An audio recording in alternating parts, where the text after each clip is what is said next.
Hello everyone and welcome back to Aftermath TV. So finally mga kapatid, there's a new interesting game in the Ronin Network. And yes guys, no, so I'm sure narinig nyo na to dun sa iba at dun sa iba naman I'm sure hindi pa kayo aware.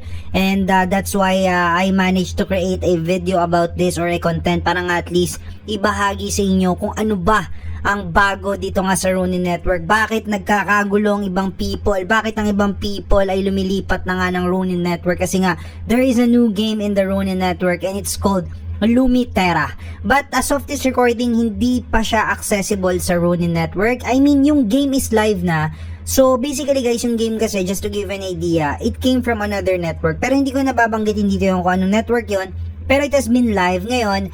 Nag-transfer sila dito nga sa Ronin Network, and I'm sure guys na once this game manage to successfully transfer at live na siya dito nga sa Ronin Network, then this is going to be huge, okay? So if you want to know more about the game and if you want to hear my thoughts, then this is the video for you. So make sure to subscribe to Aftermath TV and make sure to pump the like and make sure to like my Facebook page kasi nga maraming magaganap doon soon, okay? So with that, welcome to Ronin Lumiterra. So guys, finally nagkaroon na ng legit na MMORPG or massively multiplayer role-playing game dito nga sa Ronin Network, and it has been the clamor of a lot of people dito nga sa Ronin Network kasi nga alam naman natin na there are gamers in the Ronin Network na talagang looking forward sa isang MMORPG where we can play together, socialize, craft, probably do some quest together as a team or as a guild. So marami talagang excited nga dito, okay? So good news, nagkaroon na nga ng partnership between Lumiterra, Embers of the Legacy, and syempre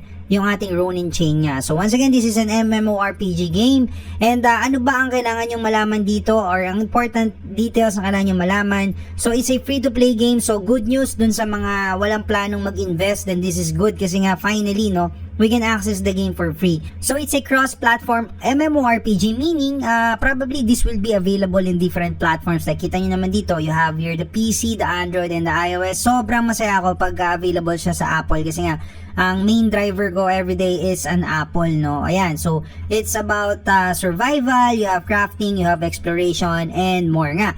Tapos you also have the opportunity to level up. So dun sa mga mahilig mag-grind dyan, then this is good.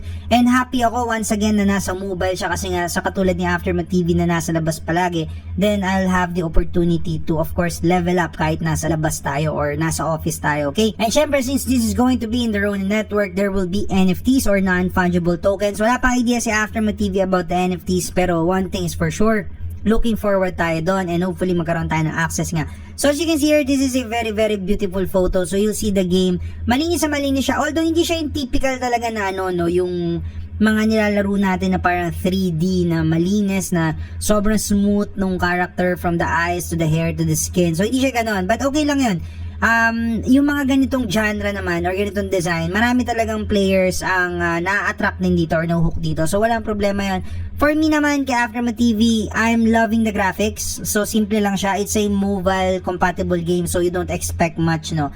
Pero syempre as of now, hindi ko pa nga siya nalalaro. All I can say is that I'm good with it, no? Mas critical ako on how the economy will work and at the same time on how smooth the game is once na matry na nga natin siya, no? Okay. So how to play Lumiterra? So ito yung pinagkakaguluhan nga ngayon kasi accordingly, no, July siya this year, no, yung kanilang transfer or launch, official launch sa Ronin Network, and magkakaroon nga daw siya ng $1M worth of prizes. So meaning all you have to do is participate in the CBT, or ano ba yung CBT? It's the closed beta testing, and once you're able to access this, magkakaroon ka nga ng opportunity to win, no, with the $1M worth of prizes, meaning nakaspread naman niya. So tingnan natin yung full mechanics. Tapos magkakaroon nga daw ng Rondon, part nitong prizes na to. So in-game items, allow list spots for future paid Lumiterra NFT mint nga, and more. Okay, so excited tayo doon. And syempre Lumiterra will also distribute allow list spots to a variety of communities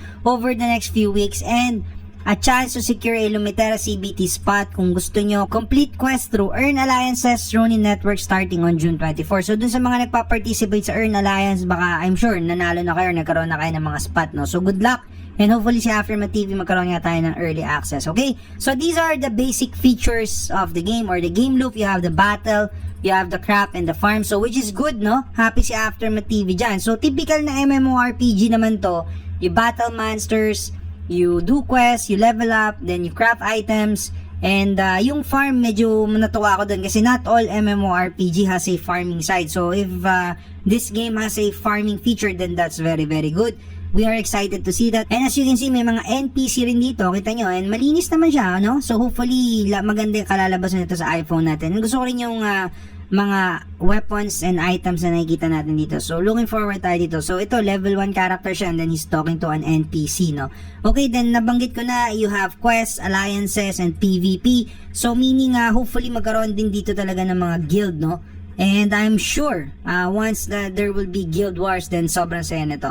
So, as you can see here, once you've completed the beginner's quest nga daw, you'll enter Lumitera's main storyline. This is a series of optional quests and side quests. I suggest do the quest, guys, para malaman nyo rin yung story if may lore siya.